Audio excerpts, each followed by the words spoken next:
Beleza, agora que nossa ideia já terminou de indexar o que foi compilado aqui no nosso BPP, a gente consegue ver que ele gerou um módulo aqui que é um API Client. Na verdade, é o nome que eu dei para o meu serviço, né? Lembra que eu chamei o serviço de API? Ele vai ter criado um serviço underscore client, tá? Que vai ser o módulo cliente. Do mesmo jeito que ele deve ter um serviço underscore server, tá vendo? API server. No caso aqui, a gente vai ser o cliente. E nosso main, antes de desempacotar nossos argumentos, a gente vai tentar conectar com o cliente. Então, client, aqui, eu vou importar aquele API client, connect, e aqui eu vou passar uma URL. Para simplificar a nossa vida, gente, eu vou passar, por enquanto, localhost. Tá? Esse é um jeito simplificado de escrever localhost. Eu vou subir isso na porta 8085 quando a gente criar um servidor. Tá? Não vou criar no 8080, que seria o padrão, porque é o padrão de todos os lugares. Então, geralmente a porta 8080 está ocupada. Então, eu nunca coloco nada na porta 8080, porque é receita para... Você desenvolveu tudo, na hora que vai testar, deu um erro aleatório, você não sabe o que é, depois de procurar um tempão, você descobre que já tinha alguma coisa rodando na porta 8080. Esse connect, se a gente olhar aqui, ele é um método async. Quer dizer que ele é assíncrono. E do jeito que o Rust funciona com async, para chamar um método, para esperar um método async, para chamar um await em cima dele, eu tenho obrigatoriamente que ser um método async. Tá? Então eu quero chamar um await aqui, e eu vou tratar esse erro que vai chegar aqui por enquanto só com failed to connect, caso dê um erro. Mas, como eu estava falando, esse método é async. Se eu tentar compilar, ele já vai me avisar, olha, seu método não é async. Então, eu vou ter que fazer essa função pública aqui, uma função pública async. Tá? Isso quer dizer que todo mundo que chama run também tem que ser async. Quem chama run? O nosso main. Aqui a gente chama run. Então, ao invés de chamar só run, agora eu vou ter que chamar um run dot await. Vou ter que esperar o resultado desse run. Para chamar um await aqui, isso quer dizer que o meu main tem que ser async. Viu como é que tudo cascateia? Quer dizer que aqui também tem que ser async. Só que aí a gente chega na biblioteca que eu adicionei, na Tokyo. Eu preciso de alguém que implemente esse namespace assim, que alguém que implemente essa questão de ter uma fileira de coisas que tem que executar assíncronas e acompanhar quando elas terminaram e chamar a closure de quem terminou, de quem estava esperando alguma coisa. E a biblioteca que a gente vai usar para isso é Tokyo. E eu vou deixar do jeito mais simples de usar essa biblioteca, que é inserir ela por aqui. Tá? Tokyo Main. Tokyo Main, se a gente navegar aqui, ele vai explicar o que isso acontece, o que isso faz. Vou reduzir aqui.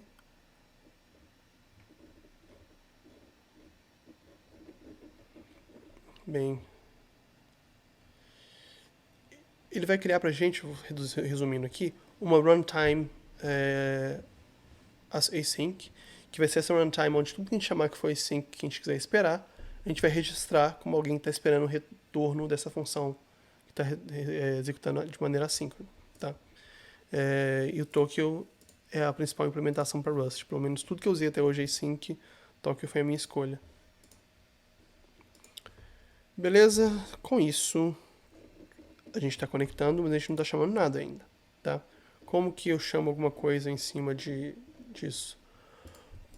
O que vai acontecer? Quando eu receber um add, já tem muito código aqui, eu não vou inserir isso aqui como mais uma chamada.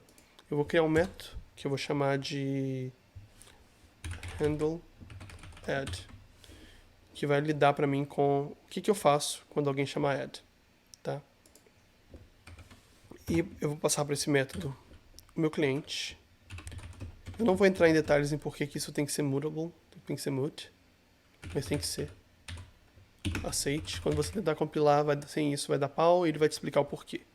Quem tiver curioso, dá uma olhada, eu já passei por isso. Então eu vou passar aqui meu título, meu conteúdo para esse handle add. E esse handle add vai ser um método que eu vou implementar que vai chamar o servidor. Tá? E vocês repararam aqui que eu não passei self. Como é que o Rust funciona com self? Métodos que têm um argumento self são métodos que dependem da instância da classe. A classe tem que ter sido instanciada primeiro para você chamar esse método. Métodos que não têm são métodos estáticos. Esse handleAdd meu vai ser estático. Tá? Isso quer dizer que eu vou chamar ele assim, ó, self handleAdd. E eu vou passar o cliente, que eu acabei de instanciar aqui. Deixa eu ver se ele está aqui. E vou passar os dois argumentos que eu recebi, que são cliente, title e content. E o mesmo vai acontecer aqui, no meu else. Vou chamar esse método com isso, pronto. Title. Isso, ponto. Opa. Add opts.content. Certo? Tá. Aí, o que está acontecendo aqui? Como é que eu explico isso? Esse add-ops, vamos ver o erro que está falando aqui, falando que eu não posso mover ele. Por quê? Porque eu não sou o dono dele e eu estou tentando passar ele 2 vezes. No caso aqui, eu não preciso dar acesso ao título para quem for lidar com isso. Então eu vou passar um ponteiro. Tá? Dessa maneira eu não estou movendo ninguém, só estou passando uma referência ao que vai ser usado no handleAdd. Tá? E agora vamos implementar esse handleAdd aqui.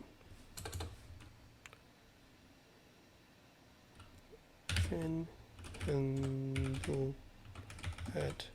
Esse handleAdd, o que ele vai receber como argumento? Um cliente, que vai ser aquele tipo lá, mute de API client.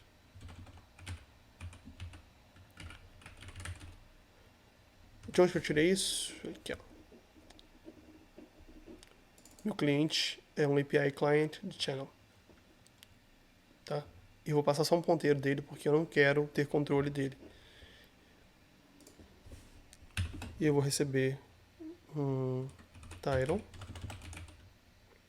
que vai ser ponteiro para string, e um client, que vai ser uma referência para string também. O que eu vou retornar? Eu já vou retornar exatamente o que a função de cima precisa, tá? Que é esse mesmo result aqui.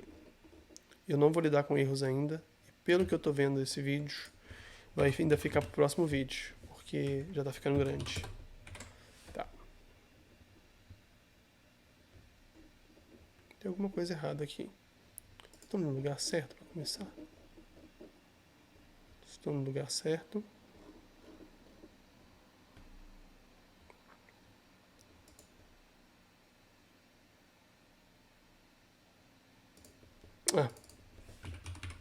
Que é content, não client. Esse channel provavelmente eu tenho que importar.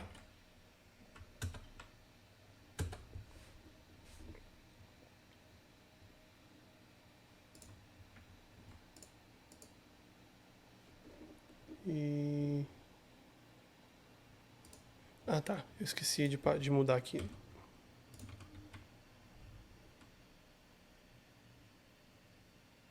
Ah, esse aqui é um option. O que eu vou fazer? Eu vou... Peraí. O que é um option? É o title ou o content?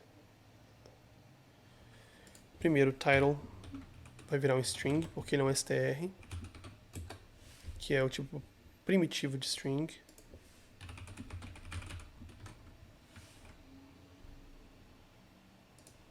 E o content...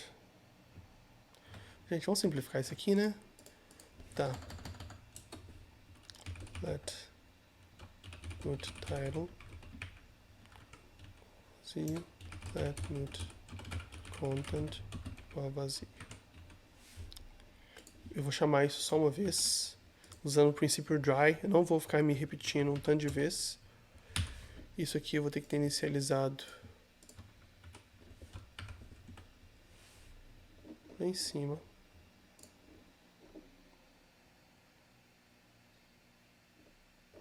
antes desse if aqui. Então, title e content são vazios. Só que eles são string.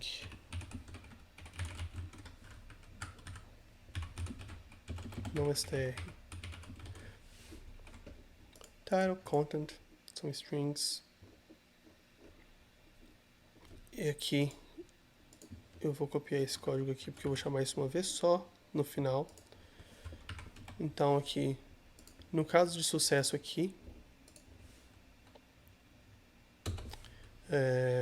eu vou fazer com que title seja igual a title to string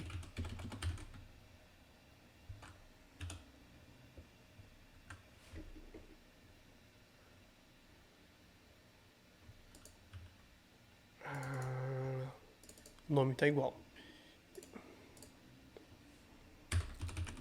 Esse é o meu title de output, que vai ser o title que eu vou usar no final. Então, meu title out é igual a title to string, e o meu content out é igual a title to content to string. Certo? Title.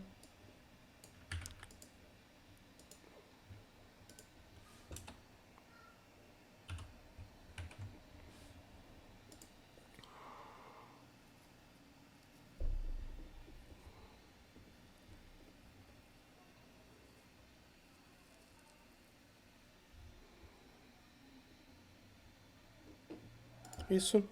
E aqui no final, o que vai acontecer? If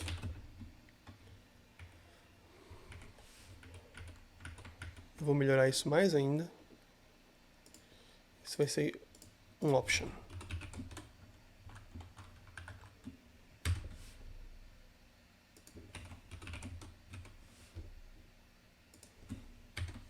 Porque ele pode ser none, que é exatamente aqui, ó. Esses dois são string, então aqui eu tô seguro. Esses são sum. Nesse caso. Eu vou deixar para imprimir no final.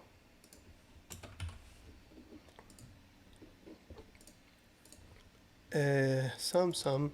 Como eu vou imprimir no final, isso aqui vai pro final, mas eu vou mexer com isso daqui a pouco. E aqui, no caso,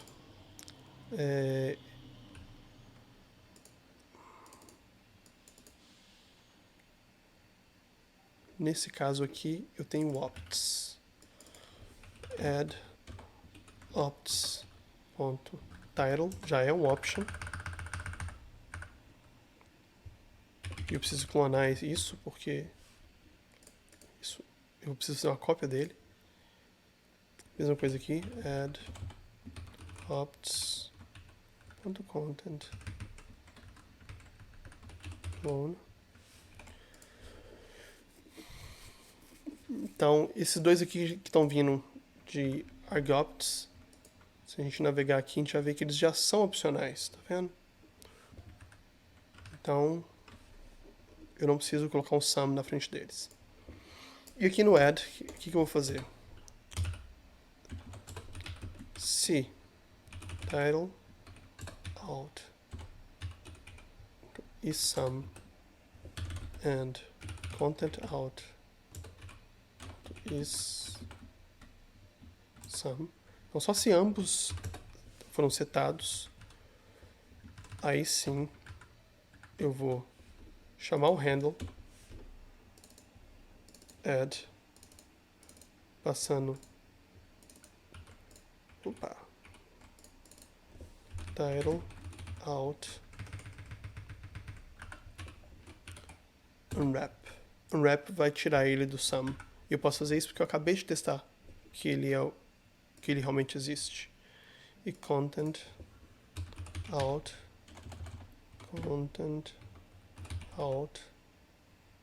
unwrap.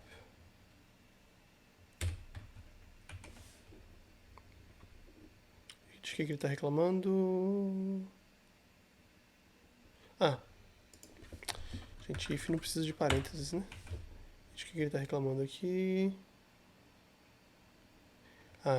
Beleza, isso aí daqui pra frente. Esse nosso método retorna um result. O que eu vou fazer? Interrogação. Isso quer dizer que se for erro, repassa isso para cima. Já retorna como erro aqui. Se for sucesso, continua a minha execução. Tá? Meu handle add. Como ele vai chamar algo do meu servidor, ele vai ter que ser assíncrono também. Então já vou adiantar isso aqui. Async function handle add. Isso quer dizer que quando eu chamar ele aqui, eu vou ter que esperar. E o resultado eu vou retornar para cima do mesmo jeito. Beleza, tá indo bem. Tá demorando mais do que eu imaginei, mas tá indo bem. Agora sim, finalmente, a gente vai lidar com o nosso handle add. Esse código é bem simples, tá? Eu vou tentar ser bem sucinto.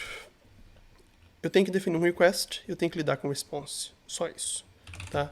Meu request vai ser um request.new. Vou inicializar um request novo.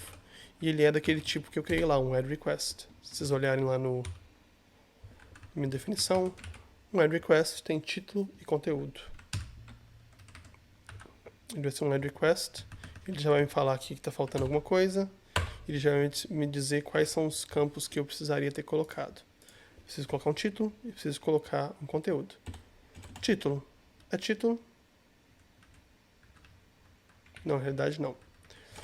Tile.clone e content.clone. Certo?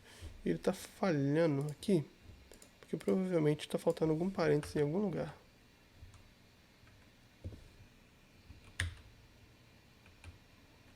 Pronto, agora sim.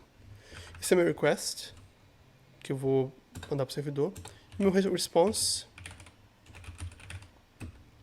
vai ser igual ao client que eu recebi, chamando aquela função add, que eu defini lá na nossa API. E aqui eu vou passar um request e eu vou esperar a resposta. Vocês vão ver que o meu resultado já é um result, tá? E eu vou lidar com esse retorno aqui agora. Deixa eu ver. Ele é um result de response. Eu preciso, no final das contas, passar um 0 ou 1. 0 sucesso e 1 vai ser um código de erro, tá? Então eu vou dar um match nesse response. Ele vai me dar as duas opções aqui. Se for ok, quer dizer que tudo deu certo. Qual que é o response aqui? Lembra que o meu response é um add response, que pode ser uma nota. Então vamos olhar lá para o Proto, porque eu não lembro de qual também não. Mas aqui, meu add response vai ser sempre uma nota, tá?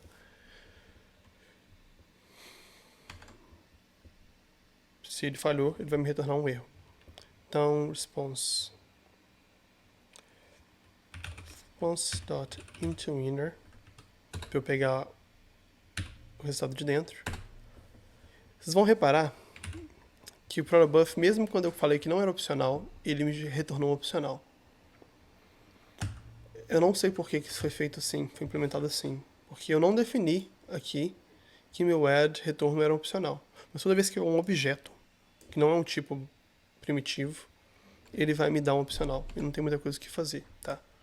Então a gente trabalha com o que a gente tem. Node. Opa. Eu vou ter que ver se isso existe. Então, if let some node igual a isso.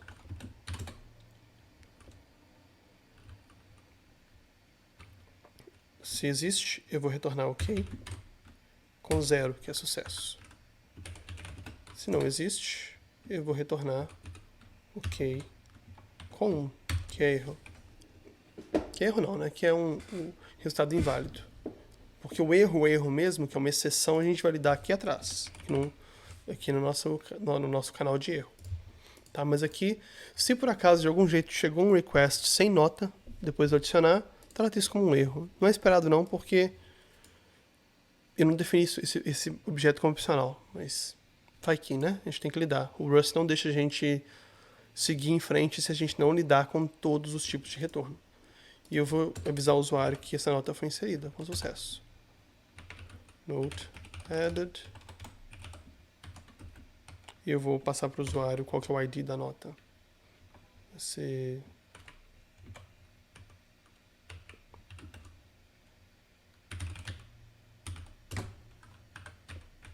Pronto. E agora na nossa camada de erro, por enquanto, eu não vou fazer muita coisa não. Eu vou só passar esse erro para frente. Tá? Eu acho que isso deve resolver. Não vai, porque são status. Tá, eu vou passar um novo erro aqui.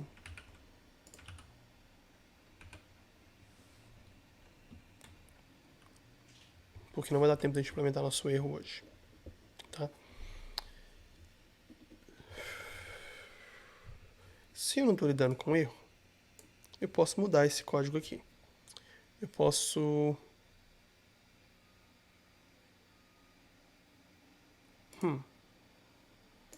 eu posso. Ou não? Não, eu não posso. Tá, vai ser isso mesmo.